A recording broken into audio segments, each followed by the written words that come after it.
pemirsa, jumpa lagi dengan kita berdua dalam acara ngobrol-ngobrolnya ya guys. Untuk topik kita pada siang hari ini, kita akan membahas ya guys mengenai salah satu berita juga yang cukup viral, yaitu adanya fenomena joki karantina guys, setelah adanya joki vaksin seperti itu. Dan untuk topik kita itu, saya pun juga tidak sendirian ya dalam membahasnya. Ada rekan saya yaitu Erika. Gitu. Nah, menurut pendapat Erika sendiri, kan barusan Erika juga sempat mendengar adanya joki vaksin. Sekarang belum lama joki karantina. Nah, menurut dulu Erika, yang menjadi persoalan itu adalah pertama kita punya masyarakat itu yakin nggak sih Erika dengan kebijakan kita punya pemerintah ini sebenarnya terkait dengan penanggulangan wabahnya seperti itu? Eh, Kalau aku bilang ini Indonesia banget. Karena rasanya minggu kemarin baru kita ngebahas untuk joki vaksin ya. Maksudnya itu opportunity dalam artian mungkin kerja lagi susah gitu, terus nggak ada apa-apa, jadi ya udahlah apa yang bisa dikerjakan gitu kan. Habis jadi joki vaksin, sekarang jadi joki karantina. Kalau aku bilang sih kok dari ya gimana ya, itu balik lagi ke personal masing-masing, dalam artian kalau dari sisi pemerintah mungkin mereka sudah maksimum ya, dalam artian mereka memberikan tempat karantina juga dijaga, dokter-dokternya juga standby apa segala macam, itu rasanya udah cukup ya gitu. Cuman ya balik lagi, ini adalah orang-orang pelancong dari luar negeri atau orang warga negara asing yang tidak mau dikarantina di tempat tersebut, atau mereka mungkin ada deadline harus kemana, setelah itu cuma transit aja di Jakarta, habis gitu mesti harus ke kota lain kayak gitu. Itu yang aku sedikit apa ya, mestinya mereka aware dalam artian ya emang ini keadaan seperti ini ya emang harus dilakuin gitu loh, karantina 10 hari, ataupun kalau di luar negeri mungkin 14 hari ya, kalau kita mungkin cuma 10 hari. 10 hari ya udah lakuin aja 10 hari gitu loh. Maksudnya ya udah prepare untuk tinggal stay 10 hari, habis gitu setelah itu begitu semua sudah aman ya baru kita keluar kayak gitu. Jadi emang istilahnya seharusnya kan kita punya masyarakat itu juga mengikuti ya apa yang menjadi arahan dari kita punya pemerintah gitu. Atau juga itu juga sebenarnya juga istilahnya buat kebaikan bersama juga kan begitu Rika. Nah, lu kan kalau kita kan yang namanya joki karantina itu kan berarti ada yang menggantikan orang ini untuk karantina kan begitu Rika. Nah, sebenarnya gini loh. Iya. Apakah hal seperti itu juga kita punya pemerintah juga adanya seperti apa ya mengalami kecolongan, karena kan kalau kita bilang orang yang stay di tempat karantina itu kalau sampai dia bukan orang yang untuk karantina, berarti kan di sini ada yang memang masuk dengan rupa orang yang berbeda. Nah itu gimana Erika sebenarnya? Kalau aku bilang sih ini pasti dibantu dengan oknum ya. Kalau dalam artian kan nggak mungkin juga, seandainya taruhlah kita sudah masuk di tempat karantina atau hotel tersebut, kita habis itu tiba-tiba kita bisa keluar tanpa ada yang tahu, itu rasanya juga nggak mungkin gitu loh. Karena begitu kita sudah karantina di satu hotel atau taruhlah di Wisma Atlet, itu kan sudah dijaga, untuk keluar masuk juga tidak sembarangan orang kan gitu. Itu kalau aku bilang ya Pak, pasti mau nggak mau harus melibatkan orang dalam untuk bisa keluar kan gitu. Dan atau mungkin melibatkan orang dalam supaya apa ya, memberikan joki untuk mereka, jokinya stay di dalam, mereka jalan-jalan di luar kayak gitu kan. Kalau aku bilang sih seperti itu. Jadi istilahnya dapat dikatakan ini juga melibatkan oknum orang dalam ya, sehingga mereka bisa masuk kemudian menggantikan yang seharusnya itu melakukan karantina kan begitu Erika. Nah, lalu kemudian kan istilahnya kalau kita tadi kan ini juga berhubungan dengan regulasi juga yang terkait dengan penanggulangan wabah kan begitu Erika. Nah, menurut Gila, apakah mereka-mereka yang menggunakan joki karantina ini juga pertama merasa, ah, mending aku bayar joki deh karantina, atau juga aku nggak karantina, lalu kemudian mereka bisa pergi begitu aja. Kemudian kalau ketangkep juga secara sanksi juga adalah ringan. Nah, Malaysia juga karena memang pertama sanksi hukumnya juga masih terlalu ringan sehingga mereka berani mereka menggunakan hal seperti ini. Gimana? Iya, kalau aku bilang kan sekarang lagi trendingnya selama sopan, akhirnya masa hukumannya percobaan, ya nggak kok? Jadi kalau aku bilang ya karena mungkin itu sih, akhirnya masyarakat kita pesimis, maksudnya dalam artian, aduh kita mungkin ada beberapa, maksudnya orang-orang yang taat aturan ya, mereka kembali dari luar negeri itu dengan karantina, apa tapi melihat hal-hal seperti itu, mereka jadi ngerasa, aduh ya percuma ya kita karantina dan lain-lain, tapi kalau orang orang lain seperti itu gitu loh, karena apalagi ya Omikron ini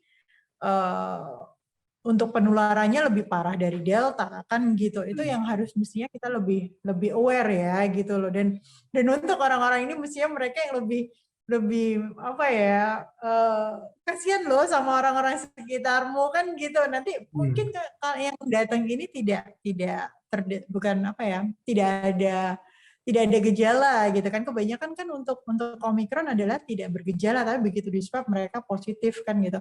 Itu yang justru apa ya, menakutkan gitu loh, apalagi untuk orang-orang yang sering traveling, maksudnya ini kita mobilitasnya kita sudah mulai balik normal ya, maksudnya orang ke kantor lah, anak-anak sekolah lah, mahasiswa sudah ke kampus kan kayak gitu. Itu yang mungkin penyebaran Omikron nanti lebih parah daripada Delta. Kalau aku bilang sih kayak gitu sih kok. Jadi istilahnya justru dengan adanya varian yang baru itu justru kita punya masyarakat itu mestinya jauh lebih mentaati ya untuk karantina, bukan malah istilahnya menggunakan joki dan segala macam begitu. Nah, sebenarnya begini Erika, istilahnya kan apakah memang pertama itu kalau dibilang tempatnya ya kita pernah bahas kan ya nggak menjadi persoalan, tempat karantina juga mereka dikasih tempat yang memang itu layak untuk karantina, bahkan kita bisa memilih kan begitu Erika. Nah, apalagi sebenarnya juga ada beberapa faktor mungkin ya di situ ada beberapa oknum yang memang menyalahgunakan karantina sehingga tuh mereka-mereka yang mau karantina ini merasa kok kayak aku kok anu ya istilahnya mendapatkan tempat yang tidak sesuai, ataupun mungkin di sini ada beberapa penarikan biaya untuk karantina gitu. Gimana ya Ika? Ya, kalau aku bilang kalau hari gini sih emang sudah harus dianggarkan ya untuk karantina, dalam artian untuk PCR yang aku nggak tahu di Indonesia berapa kali. Kalau di Australia itu dia PCR-nya bisa 1, 2, 3, 4, 5 kali sejak kita kedatangan kan gitu. Itu nanti dibebankan ke kita. Itu sudah bagian dari apa ya? Mestinya kalau orang traveling atau apa itu sudah mesti kalkulasi kan kayak gitu. Kalau seandainya hotel yang disediakan itu tidak sesuai, kan kalau di Indonesia bisa milih. Indonesia ini enak loh. Aku sudah bolak-balik bilang, Indonesia ini enak loh. Mau karantina bisa milih mau hotel mana kan gitu. Mau yang bagus ya tinggal nanti bayarnya aja kan begitu. Kalau mau yang murah ya udah seadanya kayak gitu. Kalau mau yang nyaman dan makanan yang sesuai dengan selera ya pilih hotel yang mungkin bintang sekian gitu kan. Aku bilang Indonesia ini sudah oke banget gitu loh. Pemerintahnya sudah mengakomodasi sekian banyak keinginan para netizennya, tapi tetap aja banyak yang kayak gini kan gitu. Iya. Jadi istilahnya kalau dapat dikatakan sih ya mestinya ya dari sisi tempatnya pun juga tidak menjadi persoalan ya. Kita bisa milih kalau emang mau lebih bagus kita bayar kan begitu. Kalau emang mau yang dari kita punya pemerintah ya boleh-boleh aja ya kita sesuaikan dengan standarnya kita punya pemerintah seperti apa kan begitu. Nah, kemudian begini Rika, istilahnya kan yang namanya karantina itu kan juga hal yang bersifat wajib kan begitu. Kemudian dengan ada seperti ini juga pastinya kita punya pemerintah juga kita ketir juga terhadap bagaimana ini penanggulangan wabah ini cepat selesai kan begitu Erika. Nah, lalu kalau Erika ditanya nih sebagai netizen, kira-kira ada nggak saran buat kita punya pemerintah ini? Pertama itu agar mereka-mereka ini apa ya, yang nggak sampai menggunakan seperti itu, joki karantina, joki vaksin kan pasti kan di sini juga akan apa ya? Pertama menggambar juga terkait dengan penanggulangan wabahnya, juga menggambar juga terkait dengan istilahnya berbagai macam kebijakan terkait dengan penanggulangan wabah sendiri kan begitu. Nah ini gimana Erika? Apakah Erika ada saran nggak kita buat pemerintah kita seperti itu? Kalau aku sih saran mungkin begitu mereka ketahuan pakai joki, yang pakai joki ini di ban 2 tahun gitu kalau. Jadi nggak bisa kemana-mana, masuk mall nggak bisa, mau traveling dia di apps pedulinya juga ngeblok udah merah terus 2 tahun gitu loh, biar mereka tahu apa ya, maksudnya kalau nggak digituin soalnya nggak kapok gitu loh. Iya. Dan kalau cuma sedikit ya, maksudnya orang-orang sekarang kan lagi pokoknya sopan kan, percobaan nggak apa-apa, terus lepas terus ya udah gitu aja. Jadi orang-orang ngerasa kalaupun aku ngelanggar nggak apa-apa kok kayak gitu. Jadi mungkin untuk sanksi-sanksinya yang diperberat gitu loh, terutama untuk karena sekarang kita kemana-mana pakai apps Peduli Lindungi, mungkin di apps Peduli Lindunginya itu yang ya itu tadi di ban langsung merah dia 2 tahun ya kan, nggak bisa ke mall, nggak bisa keluar kota, nggak bisa pakai pesawat, nggak bisa pakai transportasi umum kayak gitu. Itu kalau aku bilang mungkin seperti itu. Jadi dari sisi sanksi juga alangkah baiknya juga kita punya pemerintah juga memberikan sanksi yang lebih berat ya dengan cara itu di blok untuk apps-nya, jadi mereka nggak bisa kemana-mana seperti itu kan Erika. Nah, kan itu juga Erika sempat menyampaikan juga, Erika juga sempat mau stay di luar negeri kan begitu. Nah, apakah sebenarnya itu yang namanya joki karantina juga ada nggak sih Erika di luar negeri atau cuma ada di negara kita aja? Kalau tempat yang akan aku tuju rasanya nggak ada kok. Karena terus terang kebetulan kalau Western Australia ya nggak usah ngomong joki lah. Ini loh sampai sekarang mereka masih lockdown. Di mana-mana udah buka mereka masih lockdown. Intermediate-nya juga masih lockdown. Jadi untuk pakai joki ya jangan harap lah. Kalau aku bilang mereka masuknya aja susah kok gitu loh. Jadi ya mungkin ini hanya ada di negara kita aja ya masih menggunakan seperti itu. Dan itu juga memang kita juga tidak pernah tahu kira-kira apa sih yang menjadi benak mereka, tapi karena kesaking terlalu takutnya, atau mereka juga karena memang tidak percaya ya dengan kita punya kebijakan pemerintah sehingga itu mereka seperti itu juga kan begitu Erika. Nah, lalu kemudian begini Erika, kalau dari sisi kita orang yang memang misalkan orang yang awam ya, yang memang menggunakan seperti itu, sebetulnya itu apa sih benefitnya ketika kita menggunakan misalkan joki karantina? Ketika kita hanya mendapatkan benefit, kita nggak dapat kurungan karantina. Cuma apakah itu kemudian justru menguntungkan dia atau justru malah membahayakan dia nggak sih Erika sebetulnya? Gitu. Kalau aku bilang sih apa ya? Kalau dari sisi jokinya sih ya mungkin butuh duit sih kok. Maksudnya hari gini ya mungkin kerjaan susah, kerjaan nggak ada. Kalau ada yang mau hire jadi joki karantina kan dia mikir aku 10 hari nggak perlu mikir makan ya kan, makan dapat, tidur ya udah apa di situ kan gitu. Kalau aku pikir sih kayak gitu. Jadi lebih ke personal sih, dalam artian ya mungkin emang mereka ini nggak mau mentaati peraturan, bukan masalah apa tempatnya nggak enak lah atau pemerintah kita kurang checking atau apa. Kalau aku bilang sih ini emang ada ya di mana-mana kan maling lebih pinter kan gitu kok. Jadi ya kalau aku bilang sih apapun yang regulasi apapun itu untuk seseorang melakukan pelanggaran itu pasti ada celahnya lah kayak gitu.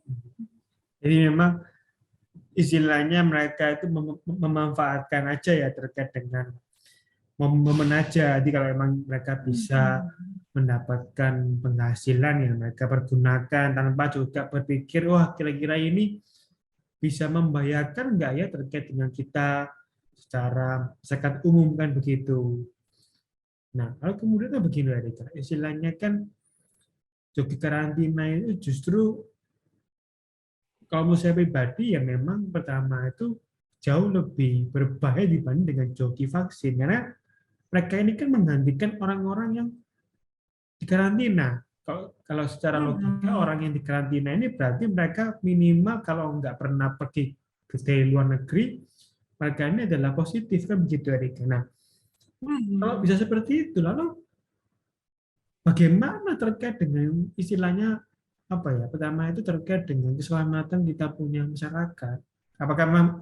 Apakah di sini itu justru dengan adanya joki karantina ini selain pertama itu juga menimbulkan keresahan juga, apa enggak justru ya Rika mempengaruhi juga terkait dengan tingkat resiko penularan juga kan begitu. Kalau aku pribadi keresahan ya pasti ada. Kalau aku pribadi pasti sudah resah. Aku nggak usah ngomong joki karantin. Kemarin joki vaksin aja kita kemarin udah ngomong. Aku sampai sekarang meskipun di Indonesia untuk COVID aja sudah menurun drastis, tapi kalau aku keluar tetap prokesku gila-gilaan kayak gitu. Jadi apalagi sekarang ada joki karantina yang notabene orang dari luar negeri masuk lagi ke Indonesia yang kemungkinan besar yang apalagi tempat-tempat wisata yang sekarang buka kan rata-rata sudah banyak Omikron kayak gitu kan yang di luar negeri. Jadi kalau aku bilang sih ini membuat apa ya kayak keresahan di masyarakat untuk orang-orang seperti aku ya yang emang menjaga prokes banget. Tapi Iya, kadang-kadang ada juga masyarakat Indonesia yang ngerasa COVID itu nggak ada kok. Yang penting kita sehat, yang penting kita semangat. Kan ada yang begitu ya. Ya mungkin mereka tidak terpengaruh. Tapi untuk orang-orang seperti aku yang kasarannya kita pada takut-takut mau keluar kan gitu, takutnya nanti kalau ada apa-apa mereka ternyata orang yang nggak ada gejala seperti itu yang kita temuin itu yang bikin aku lebih takut sih sekarang.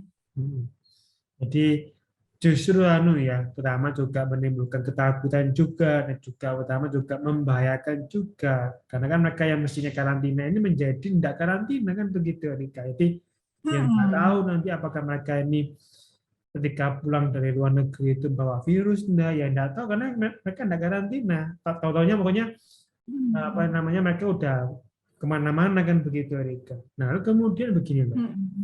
istilahnya kalau seperti ini apakah sebenarnya itu yang namanya vaksin juga selain ditambah booster juga apakah perlu nggak ada penambahan lagi karena pertama juga kita punya masyarakat kan istilahnya tidak taat tuh ada yang pakai joki karantina lah joki vaksin lah, kemudian juga, aduh, nanti belum lagi ada joki apa lagi.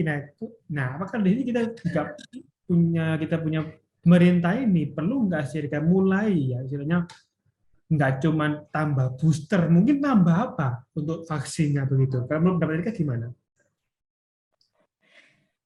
Kalau aku sih susah ya kok. Maksudnya Nah, gini, eh, kita ini sudah semaksimal mungkin dalam artian vaksin 2 kali ya kan habis itu sekarang kita mau booster kan gitu. Kalau kalau orang logik ya ini ngomong logik kalau logiknya sih orang vaksin kemudian di booster itu mereka mikir itu buat untuk kita sendiri dalam artian kita lebih kebal terhadap penyakit meskipun tidak 100% ya gitu loh tapi itu menaikkan kita punya immunity. Orang-orang yang tidak mau karantina, tidak mau vaksin, terus terang aku nggak ngerti mereka cara berpikir seperti apa ya. Kadang-kadang kalau divaksin toh vaksin ini gratis dalam arti tidak bayar ya, maksudnya duit tidak keluar gitu. Beda kecuali kalau kayak flu vaksin yang mungkin 6 bulan sekali kita harus flu shot, kita harus bayar berapa 300.000 400.000 itu mungkin jadi pemikiran ya. Tapi kalau ini sudah gratis kan tinggal datang vaksin aja. Terus ini iya, karantina apa? Aku nggak tahu ini yang kemarin lagi rame joki karantina itu di Wisma Atlet atau enggak? Aku kebetulan tidak update untuk iya, newsnya. Jadi kalau seandainya itu tempatnya di Wisma Atlet, tapi Wisma Atlet kan gratis gitu loh. Udah hmm, gratis tempatnya masih nggak mau. Kan hmm, aku nggak ngerti loh. Maksudnya pemerintah kita mesti gimana lagi? Kalau mungkin melakukan hal-hal ini mungkin ya harus drastis untuk hukumannya ya. Kalau seandainya oke, kamu nggak mau vaksin, kamu di ban 2 tahun untuk apps-nya, atau NIK-nya di ban 2 tahun. Jadi mungkin dia ngurusin nggak bisa apa-apa, nggak bisa, dipersulit lah hidupnya. Seperti itu. Jadi mungkin dia akhirnya berpikir, oke, aku harus. Sedangkan kita vaksin, kita karantina ini demi kebaikan kita sendiri dan kebahagiaan keluarga kita, kan gitu. Maksudnya kalau toh itu mungkin dari pelancong-pelancong yang jalan-jalan ke luar negeri balik lagi ke sini nggak mau karantina, nah begitu balik ke rumah kan malah bawa-bawa virus ke rumah kayak gitu. Itu yang aku sampai sekarang kadang-kadang nggak ngerti mereka cara berpikirnya gimana. Joki ini mereka bayar loh gitu loh, ngapain ngeluarin uang untuk sesuatu unnecessary, bener nggak? Ini untuk kesehatan kita udah dikasih gratis, masih nggak mau malah bayar loh. Ya apa sih orangnya, kayak aku sampai gitu. Jadi emang agak serba sulit ya, karena satu juga pertama dari sisi sanksinya juga emang perlu dipertegas ya, biar mereka ini betul-betul jerah dan nggak kemudian itu mengulangi seperti ini lagi, kan begitu. Dan juga istilahnya juga alangkah baiknya juga mereka juga diberikan lebih banyak edukasi, mungkin banyak sekali terkena isu-isu yang hoax seperti itu terkait dengan vaksin, terkait dengan karantina, sehingga mereka menjadi ketakutan atau mengalami seperti fobia sebelum mereka itu menjalaninya, kan begitu, Erika.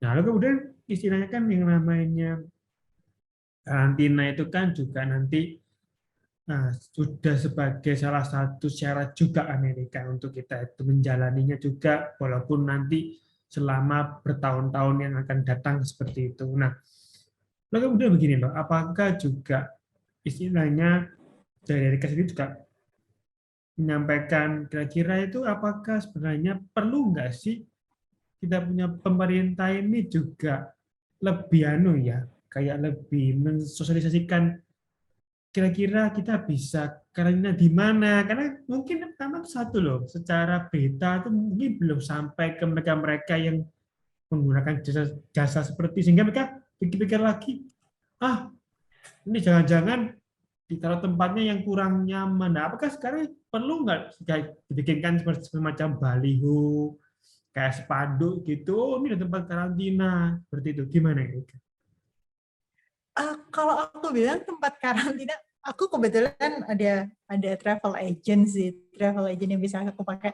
Itu rasanya tiap hari, kalau nggak sehari 2 kali, dia itu bilang bisa karantina di sini, harganya sekian, kayak gitu-gitu. Atau aku biasanya dapat dari WhatsApp. Kadang-kadang ada website yang spam itu loh, kok yang di forward entah siapa gitu.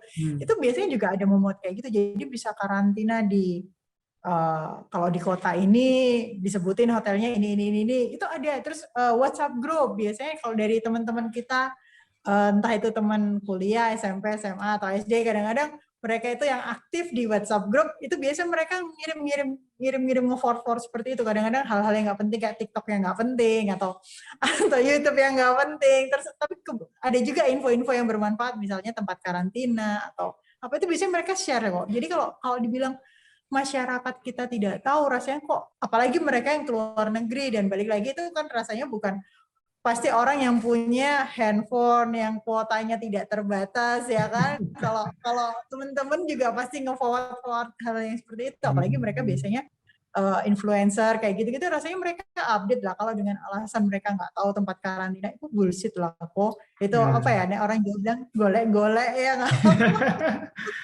Jadi kalau secara istilahnya informasi harusnya mereka itu mengerti ya dari sisi ya kan, kalau mereka yang sudah dari luar negeri pasti juga ada info dari travel agent-nya terkait dengan tempat karantina, kan begitu. Kalau misalkan pakai gadget ya udah pasti sih mereka bisa menangkap ya informasi-informasi yang memang terkait dengan tempat karantina, kan begitu, Erika.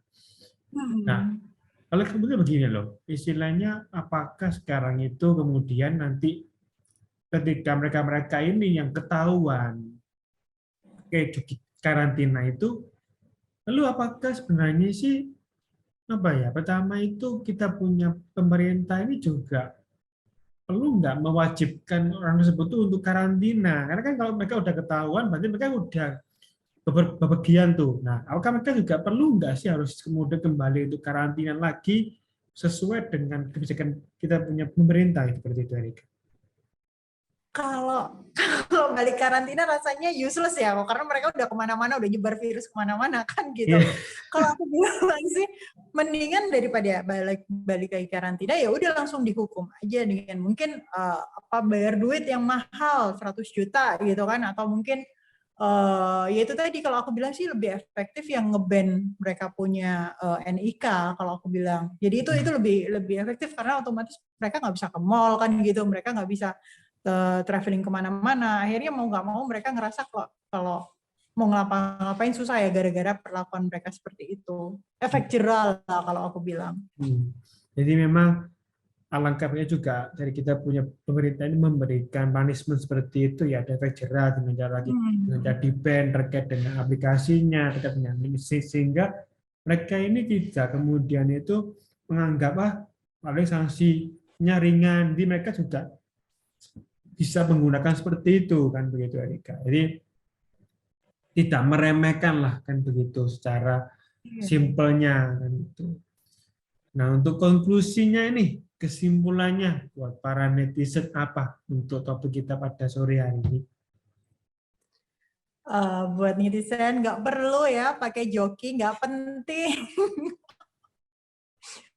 Ini demi kita juga kok, dalam artian kan kita kalau pulang, kalau karantina itu fungsinya adalah mendeteksi in case kita ini tidak terdeteksi, dalam artian banyak orang-orang yang orang tanpa gejala. Jadi setelah kita karantina dalam 10 hari itu biasanya kita di swab kembali, itu biasanya bisa lihat oh emang negatif. Kalau emang hasilnya negatif ya udah kita bisa pulang. Tapi kalau hasilnya positif ternyata berarti kan kita tadinya mungkin virus-virus ini masih berinkubasi di badan kita yang akhirnya baru kelihatan setelah 10 hari. Jadi kalau aku bilang tetap karantina ya. Saya pribadi juga saya tambahkan ya, memang ya sama seperti Erika juga, jadi janganlah pakai seperti itu guys, karena gini loh, kita punya pemerintah ini juga sudah memiliki kebijakan untuk menanggulangi wabah. Dan wabah ini bisa terkendali juga bukan dari kita punya pemerintah sendiri, tapi juga perlu kerjasama dari kita juga selaku masyarakat. Jadi masyarakat dan pemerintah ini bekerja sama agar penanggulangan wabah ini cepat selesai. Seperti itu guys. Ya, oke, bagi yang sudah nonton, jangan lupa kemudian like, komen, dan subscribe ya. Sampai jumpa di edisi-edisi berikutnya. Sampai jumpa.